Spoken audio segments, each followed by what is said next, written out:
Sometimes life doesn't crack, it collapses. And in that collapse, the illusion of happiness is stripped away, leaving only truth. Today's conversation explores what happens after everything falls apart and how real joy is rebuilt not through pretending, but through courage, faith, and honesty. Today, we have Karen Peters. Karen, it's amazing to have you, and I'm really looking forward to dive into this conversation with you. Me too, absolutely. He was very passionate to me this last 7 years for sure. Amazing. So, can you describe your life before the collapse as veneer perfection? So, what was breaking beneath the surface long before it shattered? So my husband and I, well, he's ex-husband now, but we definitely did not have an ideal marriage by far. But if you would ask anybody on the outside world, we look like this picture perfect family. My kids always had matching clothes. I had two boys. They were always in matching clothes. Birthday parties always had the gifts had to be wrapped all in the same wrapping. I had the best birthday parties for them. We volunteered at everything. My ex-husband and I worked at the same school, so everybody knew us as this power couple pretty much. And we made sure our kids looked like they were perfect in public as well. But inside the four walls, it was constant chaos. I mean, it was constant, just does not happiness, but we made sure no one knew how it really was in the house. We had the oldest who had Asperger's, who took a lot of attention away from the youngest one. It caused a lot of struggles between my ex and I. And really, we were not even aligned to begin with. We probably should have never got married, honestly. But we did, and we had two kids. And Facebook, I would post on Facebook all the time, and you would think that it's like, oh, look at them, they're out all the time and doing these activities, and just everything truly looked like this. Picture perfect life, like this ideal family that you'd wanna be a part of and how close we were and all the activities and at school, and my ex was my son's teacher and, um, a PTA president, we taught Sunday school together. I mean, it just looked just perfect from the outside, but as veneers, it was fake. I mean, it was like, "Okay, I'm gonna put on this show, this facade, because I don't want anybody judging us, that we." Well, I didn't think other people had, like, trials or imperfect lives, I guess, like, I thought everybody had these perfect lives, and then once the night the tragedy happened to us, where the world collapsed in one phone call, then, so many people started reaching out and saying, "Oh gosh, we have this going on, and we have this going on." I was like, "Oh my gosh, I feel like I've been performing, like, literally performing for all these years with with my 2 boys that had to put at this performance of perfection, and really everybody has so many issues, and it was hard for me to even imagine that the other people had issues, like, they were faking too. So, but then people started being very authentic, very real, telling what's going on, where it put me, where I could be more vulnerable and be like, "Okay, we're not, perfect." I'll say, my ex is all over the news, his story is all over the news. My kids are being bullied. I mean, it was just it was awful. It was awful what happened, but it brought me to true happiness and being real, like just being real with myself, being real with people, and not feeling like I had to be fake. And I learned I'm more likable. Like I don't think, well, I know not as many people like me because they thought, oh, she always has it all together, and felt like I was judging them, which in some ways I was. And it taught me to be more compassionate too. I was like, "Oh gosh." Anyways, sorry, I'm probably going way over, but yeah, that was my veneer of perfection. You would look at us on Facebook and think we were the ideal family by far, when really we were, just caving inside the four walls in the house. Yeah, I completely get that. I mean, my mom used to say often that, nowadays people are so used to putting on a mask that they don't even remember what their real face looks like anymore. It's just the society has become so performative, and yeah, there will be some point in their life, everyone's life, when you'll realize that maybe inner happiness also matters, like with you. So things like that, they may be harsh, but they are also important to you know uh, give that to us. So, why do you think that pretending to be fine is often considered as the most exhausting form of survival? Oh gosh, I have been so exhausted this last 6 years. Before last year, I decided, "Oh my gosh, I'm" when you're pretending to be fine all the time, you're really just serving everybody else. I mean, I felt like I was married to my phone and my Apple Watch to make sure I can get every, question if somebody needed something or what can I volunteer for, or I worked at a school and every time they said, "Okay, we need someone to do XYZ," I'm like, "Oh, that's me," like, I would jump on everything. I mean, I was even painting the parking lot for, like, parking spots. I was like, "Oh, I'll do that," even though I have a master's degree and I'm a school counselor, but I was volunteering for anything just to ignore the real problem that I had. I was trying to ignore the underlying problem of the anger issues that came from my ex-husband from him being arrested when he came back, and then we ended up having to get divorced to my son running away. I mean, there were so many different things that happened, and then the financial issues that happened being a single mom all of a sudden. I mean, not only like my ex-husband couldn't even be with the kids for the first 6 months, and so I'd had to get a babysitter or have someone in the house because he couldn't be alone, and I mean, there was just so many different things. I had to get another job because he couldn't get a job, and then, like I said, we ended up getting a divorce, so I had to get another job, and you're just exhausted because you just wanna look like you have everything together. You don't want anybody to know that you're actually dying, decaying inside. You have no life for yourself. You don't wanna put yourself out there that anyone could put anything say anything negative about you. You want to be going above and beyond to be like, "Look, we're fine. Look how happy our family is still." Not even with the divorce, but, like, my 2 kids and I, "Look how great we're doing." Like, we're doing great and we're still in the house but all I was doing was just serving others, others, others, and I had no life at all, and I finally realized, I was like, "Oh my gosh," like, I'm in my 40s and I just let the last 6 years go by, and I've done nothing but work and serve others, and I didn't do even any help on myself. I didn't get help for myself through it. Like, I just wanted to ignore the problem, and then one day I was like, "No, I have to build a life for myself, an authentic life for myself, and everything's not fine." And I need to tell people, it's not fine. And that's okay. It's okay to be not fine. Like, you be real and use your resources, ask for help, say no to things, say, "No, I need self care. I need to take care of myself." But I was never doing that. And I was like, I'm going to be dead before 50.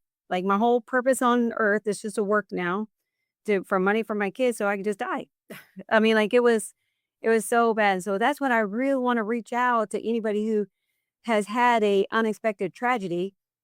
If it's, they thought they're happily ever after, like they were gonna be happily ever after, but it collapsed, or, and it's not even just like a marriage thing, if you have a sick child, get in a car crash and can't work like you used to, like something life-changing, and just know it's okay to be real, it's okay to ask for help, it's okay to take days for yourself, and you don't have to serve everybody else because it just exhausts you.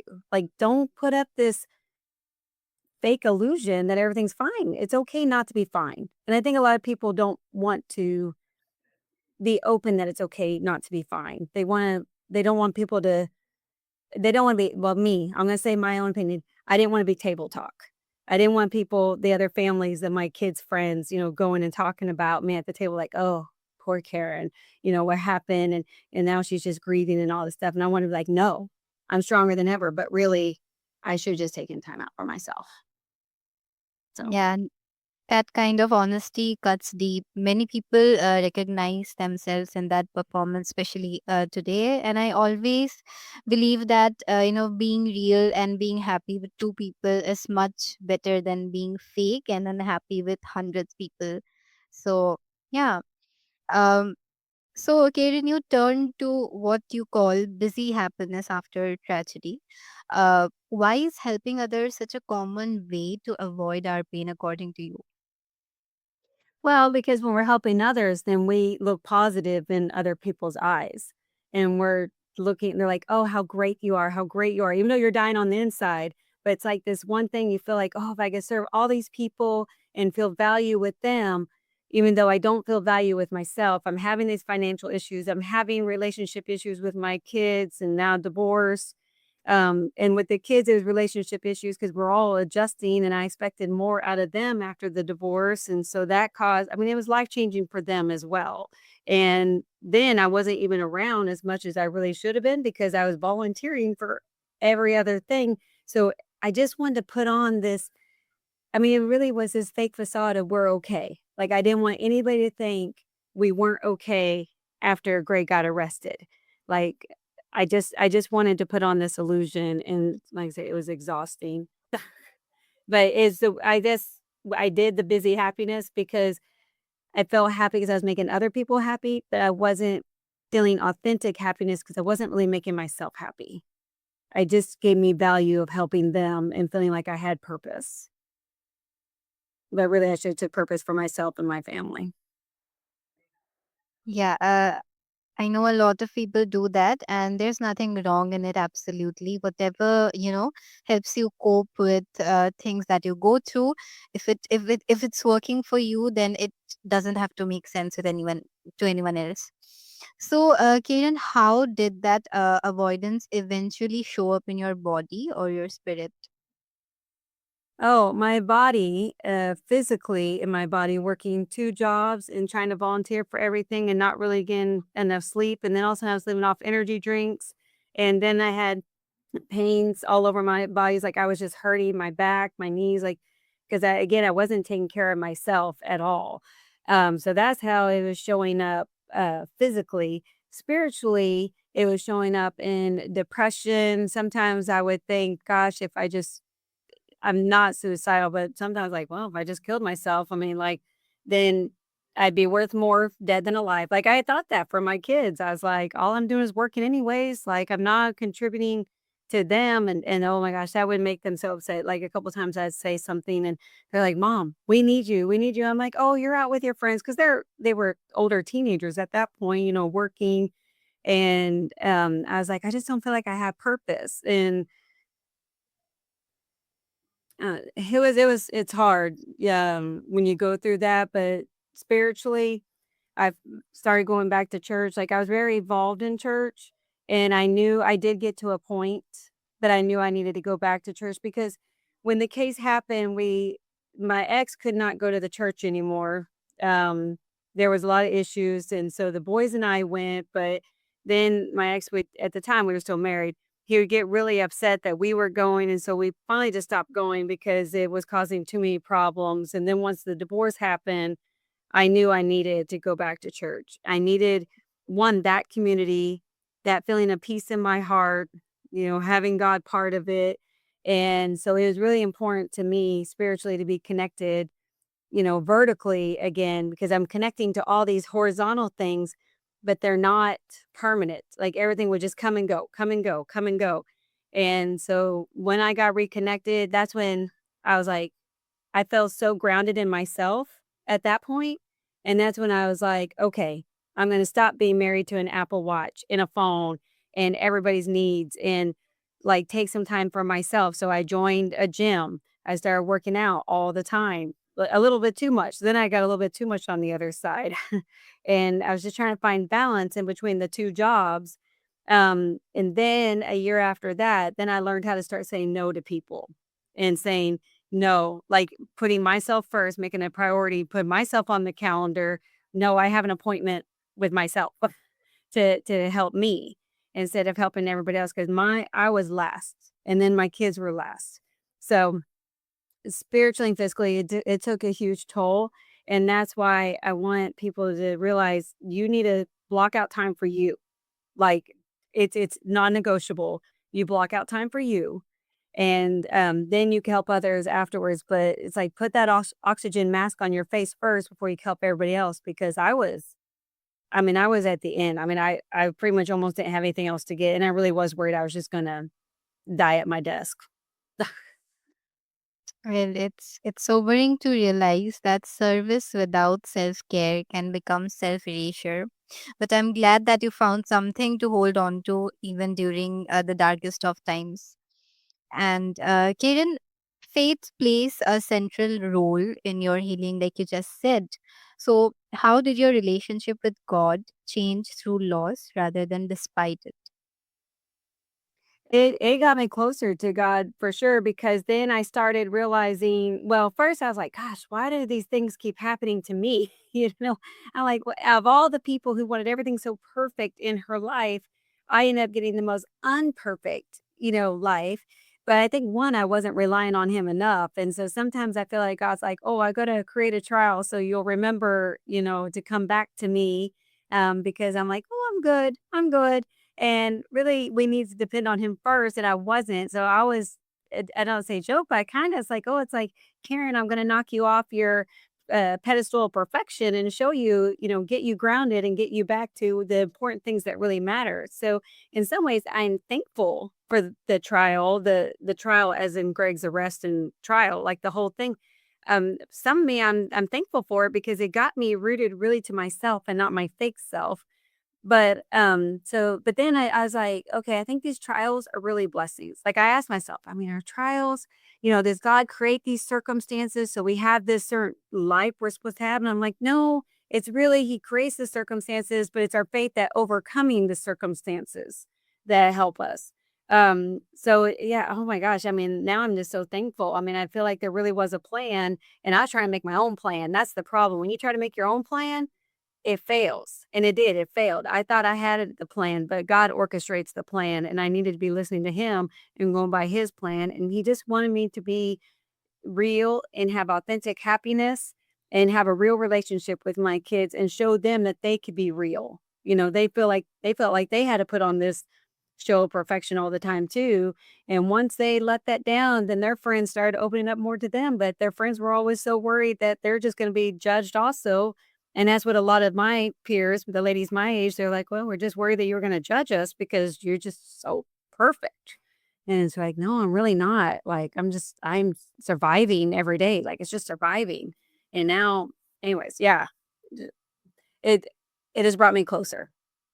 Yeah, I think something that also helps me during difficult times is knowing that, God has the bigger picture and we just know the smaller, we can only see the smaller part of it. So, yeah, if something bad helps us to brings us closer to God, then maybe it's not that bad after all. So, what do you say to those who feel abandoned spiritually after trauma? Well, if you feel abandoned spiritually, go to church. I mean, go to church or just even if you're not ready to see people because there's some trauma where you're just not ready to get out of the house yet. You're not ready to move forward. And that's why I always tell people, I'm like, set little goals for yourself. Set a goal for this week. Is this week, getting out of bed? Is it going a week without crying? Is it a month, getting out and joining some groups? 6 months from now, getting a job that you really like, based on the circumstance that happened to them. But I mean, the baby steps, when you have trauma, unexpected trauma, and you just want to cry and ask why, then you set those little goals of just trying to get out of bed and not cry for that day. But spiritually, if you have spiritual loss, then they say go to church if you're ready for that point. But start reading the Bible or start reading, whatever, will help you connect spiritually and grounded. Even if it's meditation, meditate. Do something that gets you grounded with your body and thinking about yourself. Because you know what? We can only control ourselves. We can't control the trauma that happens. We can't control what other people think of us. We can't control what other people really say about us and stuff, but we can control ourselves. We can control, are we going to take care of our body today? Are we going to put ourselves first? Are we going to make this, I talk about acute trauma versus chronic trauma. Is this acute trauma where it's small in time, not small as in a small circumstance, but small as in we're going to face the storm, we're going to walk through the storm, we're going to get through it. It's going to be bad. We're going to have a process that we're going to have to go through, but we're going to get through it in the shortest amount of time as we possibly can. Not saying the scars will go away, like the pain, it'll scar, it'll be there. It's not going to go away, but are we gonna let it define us? And that's the biggest thing I wanna talk to people is don't let your circumstances define you. You define life. Don't let life define you. So, or are you gonna make this a chronic trauma where you just let it go, linger forever like a chronic disease and not do anything to help you get it better. So I'm like, get it acute trauma, face it, do what you need to do, control yourself, meditate, pray, whatever you need to do that you can control and go forward.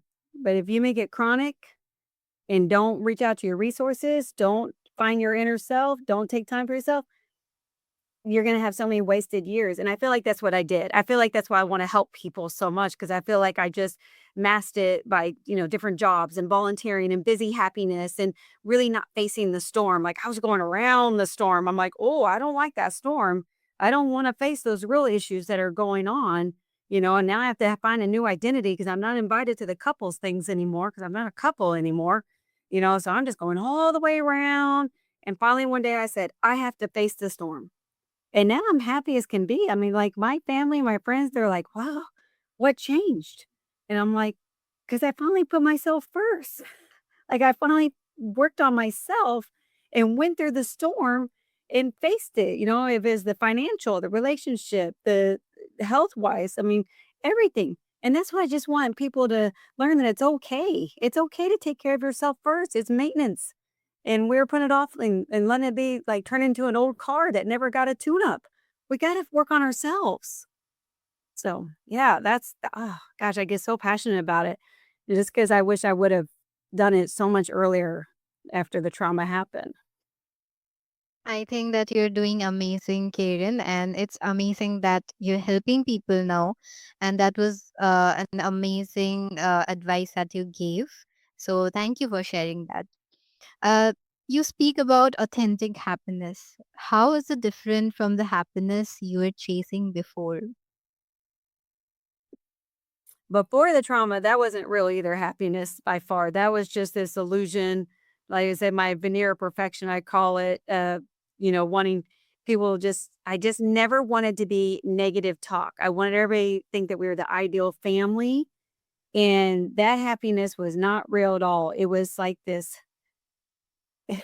fake created happiness. It's like, oh, we're going to go to the movies every Friday night with the kids and do an activity. And we're going to post a picture on Facebook and be like, look at us for family night, Friday family night. Or, anytime we play games at the house, I would take a picture and post and be like, look at us playing games. But really, the true story, every one of those pictures, when I look back on Facebook, I was like, "Okay, we fought the whole way there." Game night, it was another fight because who was losing, who wasn't, what game we were playing. Like, every memory, I'm like, "Oh my gosh, there was a fight behind it," but it looks so perfect on social media, and that's what I want us to everybody to know. I didn't want people to know, like, "No, our life is just chaos at how." I mean, no one can get along. No one can agree on anything. Like, it was just pure chaos, and we were always trying to run away and from each other, and it's like, "No, no, we gotta take this picture, and we gotta look like we're family fun night." So, yeah, it wasn't real happiness. It just wasn't. It was it Yeah,